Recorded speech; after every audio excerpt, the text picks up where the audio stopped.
Assalamualaikum warahmatullahi wabarakatuh. Perkenalkan, nama saya Fadila Jalpa, NIM 201360997 dari Program Studi Geografi NK, Fakultas Ilmu Sosial Universitas Negeri Padang. Baiklah, untuk memenuhi nilai ujian tengah semester mata kuliah Pendidikan Kewarganegaraan dengan dosen pengampu Bapak Muhammad Prima Ersyah SH MH, saya akan menjelaskan materi dari pertemuan kedua hingga pertemuan ke-8. Pada pertemuan pertama kita akan membahas tentang silabus dan juga RPS yang akan kita pelajari pada mata kuliah Pendidikan Kewarganegaraan di perguruan tinggi. Pada pertemuan kedua, kita akan mempelajari tentang materi terkait dengan urgensi yang mempelajari pendidikan kewarganegaraan dan juga tantangan pendidikan kewarganegaraan dalam konteks pendidikan di perguruan tinggi. Yang pertama itu secara etimologis, pendidikan kewarganegaraan berasal dari kata pendidikan dan juga kata kewarganegaraan. Kata pendidikan berarti usaha sadar dan terencana untuk mewujudkan suasana belajar dan juga proses pembelajaran agar peserta didik secara aktif dapat mengembangkan potensi dirinya. Sedangkan kewarganegaraan memiliki arti bahwa seluruh hal atau semua hal yang terkait dengan warga negara. Secara yuridis, pendidikan kewarganegaraan dimaksudkan untuk membentuk peserta didik menjadi pribadi atau manusia yang memiliki rasa kebanggaan dan rasa cinta kepada tanah airnya. Secara terminologis, pendidikan kewarganegaraan merupakan program pendidikan yang berintikan demokrasi politik dan diperluas dengan sumber-sumber pengetahuan lainnya, seperti pengaruh-pengaruh positif dari masyarakat, dari orang tua, hingga dari perguruan tinggi, yang akan berguna untuk para mahasiswa dalam berpikir kritis, analitik, dan bertindak secara demokratis dalam mempersiapkan hidup demokratis yang berdasarkan Pancasila dan Undang-Undang Dasar Negara 1945. Negara perlu menyelenggarakan pendidikan kewarganegaraan karena setiap generasi akan merupakan orang baru yang akan mendapatkan pengetahuan dan juga sikap dan nilai keterampilan yang akan mampu untuk mengembangkan warga negara untuk memiliki watak dan karakter yang baik, cerdas, dan untuk hidup dalam kehidupan bermasyarakat, berbangsa, dan bernegara sesuai dengan demokrasi konstitusional. Secara historis, pendidikan kewarganegaraan di Indonesia awalnya diselenggarakan oleh organisasi pergerakan yang bertujuan untuk membangun rasa kebangsaan cita-cita Indonesia merdeka. Secara sosiologis, pendidikan kewarganegaraan dilakukan pada tataran sosial-kultural oleh para pemimpin di masyarakat yang mengajak untuk mencintai tanah air dan bangsa Indonesia. Secara politis, pendidikan kewarganegaraan Indonesia lahir karena tuntutan konstitusi dan Undang-Undang Dasar Negara 1945 dan sejumlah kebijakan pemerintah yang berkuasa pada masa itu. Pendidikan kewarganegaraan senantiasa menghadapi dinamika perubahan dalam sistem ketatanegaraan dan pemerintahan, serta tantangan kehidupan berbangsa dan bernegara. Pendidikan kewarganegaraan Indonesia untuk masa depan sangat ditentukan oleh pandangan bangsa Indonesia, ekstensi konstitusi negara, dan juga tuntutan dinamika perkembangan bangsa. Selanjutnya kita akan membahas materi pada pertemuan ketiga, yaitu materi terkait esensi dan urgensi identitas nasional sebagai salah satu determinan pembangunan karakter bangsa. Identitas nasional dibentuk oleh dua kata dasar, yaitu identitas dan nasional. Identitas berasal dari bahasa Inggris, yaitu identity, yang secara harfiah berarti jati diri, ciri-ciri, atau tanda-tanda yang melekat pada diri seseorang atau sesuatu sehingga mampu membedakannya dengan yang lain. Istilah nasional merujuk pada kelompok-kelompok persekutuan hidup manusia yang lebih besar dan sekadar pengelompokan berdasarkan ras, agama, budaya, bahasa, dan sebagainya. Dalam koneksi pendidikan kewarganegaraan, identitas nasional lebih dekat dengan arti jati diri, yakni ciri-ciri atau karakteristik, perasaan atau keyakinan tentang kebangsaan yang membedakan bangsa Indonesia dengan bangsa lainnya. Identitas nasional sebagai identitas suatu bangsa dapat dibentuk oleh beberapa faktor, meliputi primordial, sakral, tokoh, Bhinneka Tunggal Ika, sejarah, perkembangan ekonomi, dan juga kelembagaan. Identitas nasional Indonesia menunjuk pada identitas-identitas yang sifatnya nasional, bersifat buatan, karena dibentuk dan disepakati dari sekundernya karena sebelumnya sudah terdapat identitas kesukubangsaan dalam diri bangsa Indonesia. Bendera negara Indonesia, bangsa negara, lambang negara, serta lagu kebangsaan merupakan identitas nasional negara dan bangsa yang telah diatur lebih lanjut dalam Undang-Undang Republik Indonesia Nomor 24 Tahun 2009 tentang bendera, bahasa, lambang negara, serta lagu kebangsaan. Secara historis, identitas nasional Indonesia ditandai ketika munculnya kesadaran rakyat Indonesia sebagai bangsa yang sedang dijajah bangsa asing pada tahun 1908 yang dikenal dengan masa kebangkitan nasional. Pembentukan identitas nasional melalui pengembangan kebudayaan Indonesia telah dilakukan jauh sebelum kemerdekaan, yakni melalui Kongres Kebudayaan 1918 dan Kongres Bangsa Indonesia I tahun 1938 di Solo. Peristiwa yang terkait dengan kebudayaan dan kebahasaan melalui Kongres telah memberikan pengaruh positif terhadap pembangunan jati diri atau identitas nasional. Secara sosiologis, identitas nasional telah terbentuk dalam proses interaksi, komunikasi, dan juga persinggungan budaya secara alamiah, baik melalui perjalanan panjang menuju Indonesia merdeka maupun melalui pembentukan intensif pasca kemerdekaan.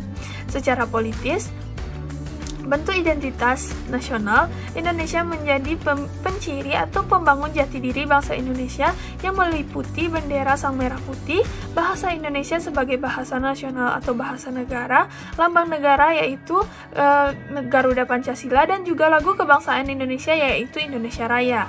Warisan jenius yang tidak ternilai harganya dari para The Founding Fathers adalah Pancasila. Pancasila sebagai identitas nasional yang tidak hanya bersifat fisik sebagai simbol ataupun lambang, tetapi merupakan cerminan identitas bangsa Indonesia dan wujud psikis, yaitu yang mencerminkan watak dan juga perilaku manusia Indonesia sehingga dapat dibedakan oleh bangsa lain.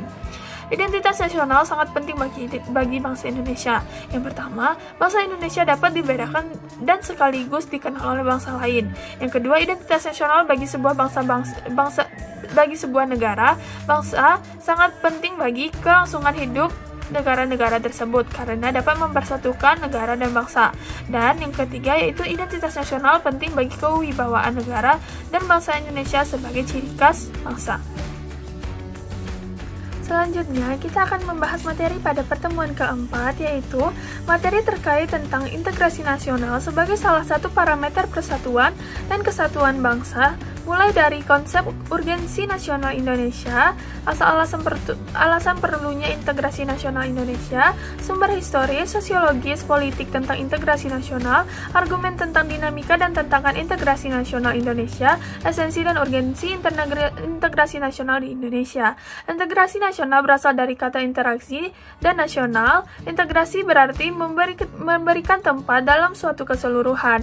Dalam Kamus Besar Bahasa Indonesia, kata integrasi berasal dari pembauran hingga menjadi kesatuan yang bulat dan utuh. Sedangkan kata nasional berasal dari kata nation yang berarti bangsa sebagai persekutuan hidup manusia. Integrasi nasional merupakan proses mempersatukan bagian-bagian unsur elemen yang terpisah dari masyarakat menjadi suatu kesatuan utuh yang bulat sehingga menjadi suatu nasion atau bangsa. Jenis-jenis integrasi mencakup yang pertama yaitu integrasi bangsa, yang kedua yaitu integrasi wilayah, yang ketiga yaitu integrasi nilai, empat yaitu integrasi elit massa, dan yang kelima yaitu integrasi tingkah laku. Dimensi integrasi mencakup integrasi vertikal dan horizontal, sedangkan aspek integrasi meliputi aspek politik, ekonomi, dan sosial budaya. Aspek politik, yang pertama yaitu aspek politik. Dalam tataran integrasi politik, terdapat dimensi vertikal dan horizontal. Dimensi yang bersifat vertikal menyangkut hubungan elit dan massa, baik antar elit politik dengan massa pengikut, atau antara penguasa dan rakyat guna menjembatani celah perbedaan dalam rangka pembangunan proses politik dan partisipatif. Dimensi horizontal menyangkut hubungan yang berkaitan dengan masalah teritorial, antar daerah, antar suku, umat beragama, dan golongan masyarakat Indonesia. Yang kedua yaitu aspek ekonomi, yaitu integrasi ekonomi berarti terjadinya saling ketergantungan antar daerah dalam upaya memenuhi kebutuhan hidup rakyat. Adanya saling ketergantungan menjadikan wilayah dan orang-orang yang dari berbagai latar akan mengadakan kerjasama saling menguntungkan dan sinergis. Di sisi lain, integrasi ekonomi adalah penghapusan atau pencabutan hambatan-hambatan antar daerah yang memungkinkan ketidaklancaran hubungan antar keduanya. Misalnya peraturan, norma, dan prosedur yang pembuatan aturan bersama maupun menciptakan keterpaduan di bidang ekonomi. Yang ketiga yaitu adanya aspek sosial budaya. Integrasi ini merupakan proses penyesuaian unsur-unsur yang berbeda dalam masyarakat sehingga menjadi satu kesatuan. Unsur-unsur yang berbeda tersebut dapat meliputi ras, etnis, agama, bahasa, kebiasaan, sistem nilai, dan lain sebagainya. Integrasi sosial budaya juga berarti kesediaan bersatu bagi kelompok-kelompok sosial budaya di masyarakat, misalnya suku, bangsa, agama, dan juga ras. Integrasi berkebalikan dengan disintegrasi. Jika integrasi menyiratkan adanya keterpaduan, kesatuan, dan kesepakatan atau konsensus, disintegrasi menyiratkan adanya keterpecahan, pertentangan, dan juga konflik. Model integrasi berlangsung di Indonesia adalah model integrasi Imperium Majapahit, model integrasi kolonial, dan juga model integrasi nasional Indonesia. Yang model integrasi Imperium Majapahit. Model integrasi pertama ini bersifat kemaharajaan Majapahit. Struktur kemaharajaan yang begitu luas ini berstruktur konsentris, dimulai dengan konsentris pertama yaitu wilayah inti kerajaan, Pulau Jawa dan Pulau Madura yang diperintah langsung oleh raja dan saudara-saudaranya. Konsentris kedua adalah wilayah di luar Jawa yang merupakan kerajaan-kerajaan otonom.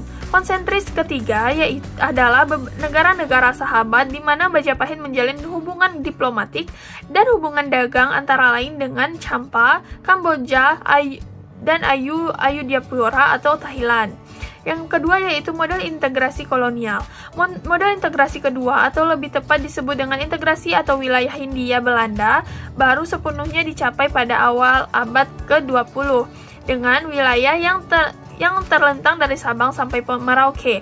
Pemerintah kolonial mampu membangun integrasi wilayah juga menguasai maritim, sedangkan integrasi vertikal antara pemerintah pusat dan pemerintah daerah dibina melalui jaringan blokasi kolonial yang terdiri dari amtenar atau pegawai Belanda dan pribumi yang tidak memiliki jaringan dengan massa rakyat. Dengan kata lain, pemerintah tidak memiliki dukungan, yang berarti integrasi model kolonial ini tidak mampu menyatukan segenap keragaman bangsa Indonesia, tetapi hanya untuk maksud menciptakan kesetiaan tunggal pada penguasa kolonial.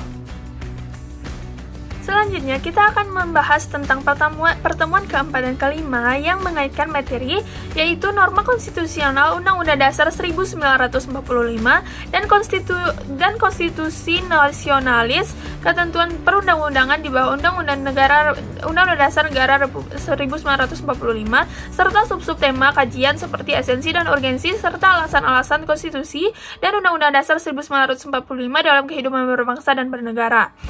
Dalam arti sempit, konstitusi merupakan suatu dokumen atau kesepakatan dokumen yang berisi aturan-aturan dasar untuk menyelenggarakan negara, serta dalam arti luas, konstitusi merupakan peraturan, baik tertulis maupun tidak tertulis, yang menentukan bagaimana lambang negara dibentuk dan dijalankan.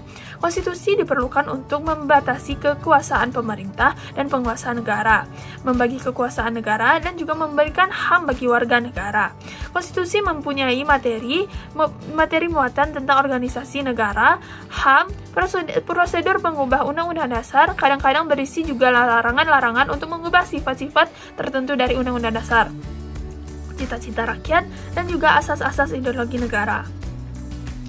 Pada awal era reformasi, adanya tuntutan perubahan Undang-Undang Dasar Negara Republik Indonesia 1945 didasarkan pada pandangan Undang-Undang Negara Republik Indonesia 1945 belum cukup memuat landasan bagi kehidupan yang demokratis, pemberdayaan rakyat, dan juga penghormatan terhadap hak asasi manusia.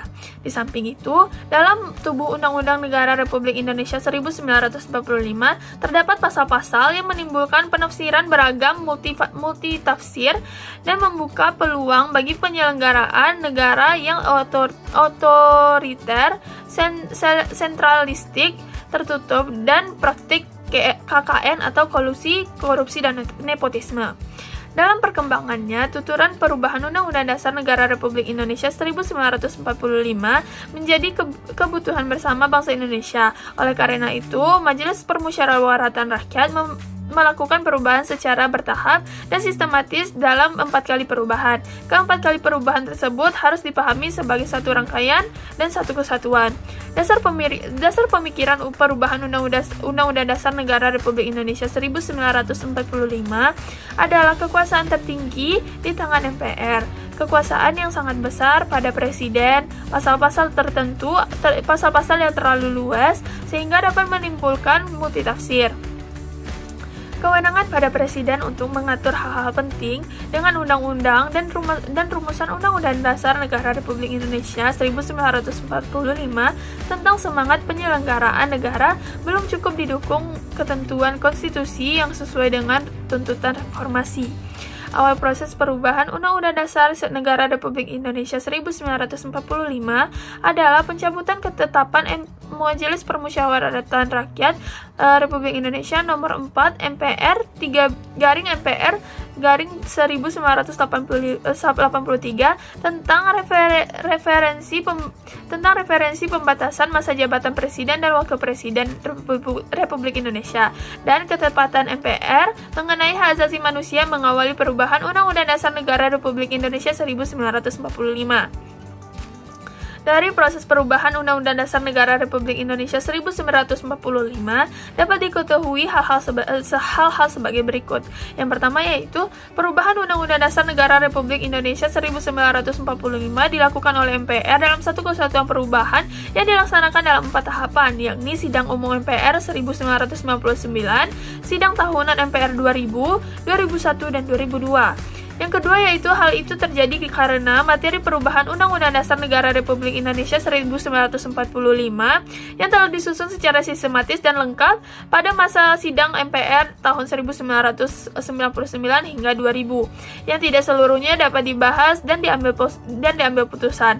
Hal itu berarti bahwa perubahan Undang-Undang Dasar Negara Republik Indonesia 1945 dilaksanakan secara sistematis, berkelanjutan karena senantiasa mengacu dan berpedoman pada materi rancangan yang telah disepakati sebelumnya.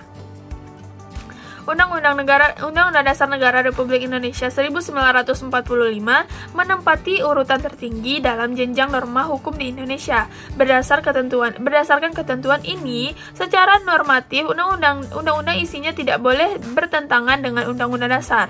Jika suatu undang-undang isinya dianggap bertentangan dengan Undang-Undang Dasar, maka dapat melahirkan masalah konstitusionalis undang-undang tersebut. Warga negara dapat mengajukan pengajuan konstitusionalis suatu undang-undang kepada Mahkamah Konstitusi. Selanjutnya yaitu pertemuan ke-6 yang membahas materi terkait yang pertama yaitu kewajiban dan hak warga negara, yang kedua yaitu alasan perlunya harmoni kewajiban hak warga negara, dan yang ketiga yaitu sumber historis, sosiologis, politik tentang kewajiban dan hak warga negara bagi warga negara. Kewajiban adalah tindakan yang harus diambil oleh seseorang, baik secara hukum maupun moral. Menurut Kamus Besar Bahasa Indonesia, kewajiban adalah sesuatu yang diwajibkan, sesuatu yang harus dilaksanakan, dan sesuatu yang merupakan suatu keharusan. Kewajiban juga diartikan sebagai tugas atau pekerjaan. Dalam ilmu hukum, kewajiban adalah segala sesuatu yang menjadi tugas manusia. Hak warga negara adalah hak yang diterima oleh setiap warga negara atau setiap manusia yang berada pada suatu negara tertentu yang dibatasi dengan adanya aturan yang berlaku. Kewajiban warga negara adalah segala sesuatu yang harus dilaksanakan oleh warga negara yang telah diatur dalam ketentuan perundang-undangan. Berikut adalah hak dan kewajiban warga negara yang diatur dalam Undang-Undang Dasar Negara 1945. Yang pertama yaitu adalah hak warga negara pada pasal 28A ayat 1, hak untuk hidup dan hak mempertahankan hidup dan kehidupannya. Pasal 28B ayat 1, hak untuk membentuk keluarga dan melanjutkan keturunan melalui perkawinan yang sah. Pasal ayat 2, hak untuk hidup, tumbuh dan berkembang serta hak untuk perlindungan dari kekerasan dan diskriminasi. Pasal 28C ayat 1, hak untuk mengembangkan diri melalui pemenuhan kebutuhan dasarnya, hak untuk mendapatkan pendidikan dan memperoleh manfaat dari ilmu pengetahuan dan teknologi, seni dan budaya. Ayat kedua, hak untuk mengajukan diri untuk memperjuangkan haknya secara kolektif. Pasal 28D ayat 1, hak atas pengakuan, jaminan perlindungan dan kepastian hukum yang adil dan persamaan di depan hukum. Pasal 28D ayat 2, hak untuk pekerjaan yang layak dan mendapatkan imbalan serta perlakuan yang adil dan layak dalam hubungan kerja. Pasal 28 ayat 3, hak untuk memperoleh kesempatan yang sama dalam pemerintahan. Pasal 24 ayat 4, hak untuk status kewarganegaraan. Pasal 28E ayat 1, hak kebebasan untuk memeluk agama dan beribadah menurut kepercayaannya, memilih pekerjaan, kewarganegaraan, memilih tempat tinggal dan wilayah negara dan meninggalkannya serta berhak untuk kembali. Pasal 28 ayat 2, hak kebebasan untuk meyakini kepercayaan, menyatakan pikiran dan sikap sesuai hati nuraninya. Pasal 28E ayat 3, yaitu hak kebebasan untuk berserikat, berkumpul dan mengeluarkan pendapat. Yang kedua yaitu kewajiban warga negara yang diatur dalam Undang-Undang Dasar Negara 1945. Yang pertama yaitu kewajiban warga negara wajib membayar pajak pada pasal 23 ayat 2 Undang-Undang Dasar Negara Republik Indonesia 1945 dan pasal 27 ayat 1 Undang-Undang Dasar Negara 1945. Yang kedua itu menghormati hak asasi manusia, pasal 28J ayat 1 Undang-Undang Dasar 1945. Pasal 28J ayat 1 ini yang berbunyi, setiap orang wajib menghormati hak asasi manusia orang lain. Maksudnya adalah setiap warga negara wajib menghormati hak asasi manusia karena setiap individu mempunyai hak yang wajib, yang dijunjung tinggi dan dihormati oleh semua orang. Pasal 30 ayat 1 yaitu Pasal 30 ayat 1 Undang-Undang Dasar 1945 yang berisi tentang usaha pertahanan dan keamanan negara. Pasal ini berbunyi yaitu tiap-tiap warga negara berhak dan wajib ikut serta dalam usaha pertahanan dan keamanan negara. Secara historis, yaitu sumber secara historis, perjuangan menegakkan hak asasi manusia terjadi di dunia barat atau Eropa adalah John Locke, yang seorang filosofis Inggris pada abad ke-17 yang pertama kali merumuskan adanya hak alamiah atau natural right yang melekat pada setiap diri manusia, yaitu hak hidup, hak kebebasan, dan hak milik. Yang kedua yaitu sumber sosiologis. Suatu kenyataan yang memprihatinkan bahwa setelah tumbangnya struktur kekuasaan otokrasi yang dimainkan oleh rezim Orde Baru ternyata bukan demokrasi yang memperoleh, melainkan oligasi di mana kekuasaan terpusat pada sekelompok kecil elit. Sementara sebagian besar rakyat atau demos tetap jauh dari sumber-sumber kekuasaan, wewenang, uang, hukum, informasi, pendidikan, dan sebagainya. Sumber terjadinya berbagai gejolak dalam masyarakat kita saat ini adalah akibat munculnya kebencian sosial budaya yang terselubung. Gejala ini muncul dan semakin menjadi-jadi pasca runtuhnya rezim Orde Baru. Ketika rezim Orde Baru berhasil dilengsarkan, pola konflik di Indonesia ternyata bukan hanya terjadi antara pendukung formatik Orde Baru dengan pendukung reformasi, tetapi justru meluas menjadi konflik antar suku, antar umat beragama, kelas sosial kampung, dan 10 sebagainya. Sifatnya pun bukan vertikal antara kelas atas dan kelas bawah, tetapi justru lebih sering horizontal antar sesama kelas kecil, sehingga konflik yang terjadi bukan konflik korektif tetapi destruktif, atau bukan fungsional tetapi disfungsional, sehingga kita menjadi sebuah bangsa yang menghancurkan dirinya sendiri. Ciri lain dari konflik yang terjadi di Indonesia adalah bukan hanya bersifat terbuka, terbuka, tapi konflik yang tersembunyi antara berbagai golongan atau sosio-kultural animosity, yang berarti suatu kebencian sosial budaya yang bersumber dari perbedaan ciri budaya dan perbedaan nasib yang diberikan oleh sejarah masa lalu, sehingga terkandung unsur keinginan balas dendam. Konflik terselubung ini bersifat laten karena terdapat mekanisme sosial kebencian yang berlangsung hampir seluruh peranata sosial di masyarakat, mulai dari keluarga, sekolah, kampung, tempat ibadah, media massa, organisasi politik, dan sebagainya.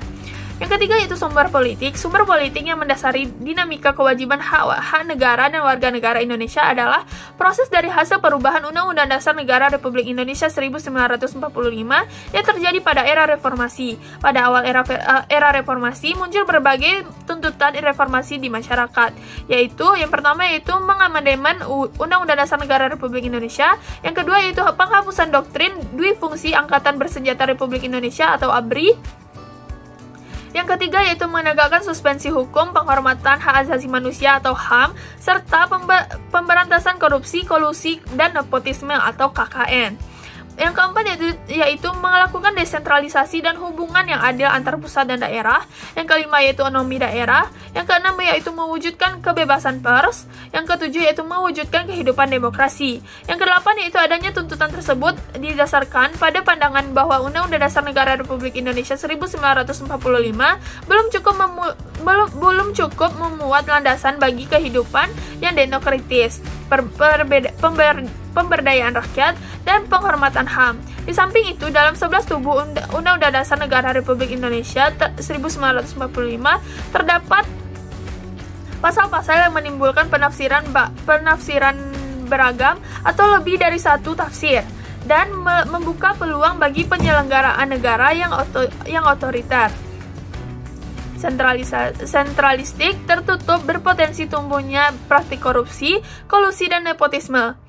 Penyelenggaraan negara yang demikian itulah yang menyebabkan timbulnya kemerosotan kehidupan nasional. Salah satu bukti tentang hal itu adalah terjadinya krisis yang dalam berbagai bidang kehidupan, yaitu tuntutan perubahan Undang-Undang Dasar Negara 1945 merupakan suatu keterobosan yang sangat besar. Dikatakan terobosan yang sangat besar dikarenakan pada era sebelumnya tidak dikehendaki adanya perubahan tersebut. Sikap politik pemerintah yang diperkuat oleh MPR berkehendak untuk mengubah Undang-Undang Dasar Negara Republik Indonesia. Apabila muncul juga kehendak untuk mengubah Undang-Undang Dasar Negara Republik Indonesia, terlebih dahulu kita harus dilakukan referendum dengan pernyataan yang sangat ketat. Karena persyaratannya yang sangat ketat itulah, maka kecil kemungkinan untuk berhasil melakukan perubahan Undang-Undang Dasar Negara Republik Indonesia 1945. Dalam perkembangannya, tuntutan perubahan Undang-Undang Dasar Negara Republik Indonesia 1945 menjadi kebutuhan bersama bangsa Indonesia. Berdasarkan hasil ini, MPR hasil pemilu 1949 sesuai dengan kewenangannya yang diatur dalam pasal 3 dan pasal 37 Undang-Undang Dasar Negara Republik Indonesia 1945 melakukan perubahan secara bertahap dan sistematis dalam 4 kali perubahannya, yaitu perubahan pertama yaitu pada sidang umum MPR 1999, yang kedua yaitu perubahan kedua pada sidang tahunan MPR tahun 2000, yang ketiga yaitu perubahan ketiga pada sidang tahunan MPR tahun 2001. Perubahan keempat pada sidang tahunan MPR 2002. Dari keempat kali perubahan tersebut dihasilkan berbagai aturan dasar yang baru, termasuk ihwal, hak dan kewajiban asasi manusia yang diatur pada pasal 28A sampai dengan pasal 28J. Selanjutnya kita akan membahas materi pada pertemuan ke-7, yaitu materi yang terkaitnya adalah dinamika dan tantangan harmoni, kewajiban dan hak warga negara, esensi dan urgensi harmoni kewajiban hak negara dan warga negara. Hak adalah kuasa untuk menerima atau melakukan sesuatu yang semestinya diterima atau dilakukan oleh pihak tertentu, tidak dapat dilakukan oleh pihak manapun juga, yang pada prinsipnya dapat dituntut secara paksa olehnya. Wajib adalah beban untuk memberikan sesuatu yang semestinya dibiarkan dan diberikan melalui pihak-pihak tertentu yang tidak dapat diberikan oleh pihak lain. atau pihak manapun yang pada prinsipnya dapat dituntut secara paksa oleh orang yang berkepentingan. Hak dan kewajiban warga negara merupakan wujud dari hubungan warga negara dengan negara. Hak dan kewajiban bersifat timbal balik bahwa warga negara memiliki hak dan kewajiban terhadap negara. Sebaliknya pula, negara memiliki hak dan kewajiban terhadap warga negara. Hak dan kewajiban warga negara dan negara Indonesia diatur dalam Undang-Undang Dasar Negara Republik Indonesia 1945 mulai dari pasal 27 hingga pasal 34, termasuk di dalamnya ada hak asasi manusia dan kewajiban dasar manusia.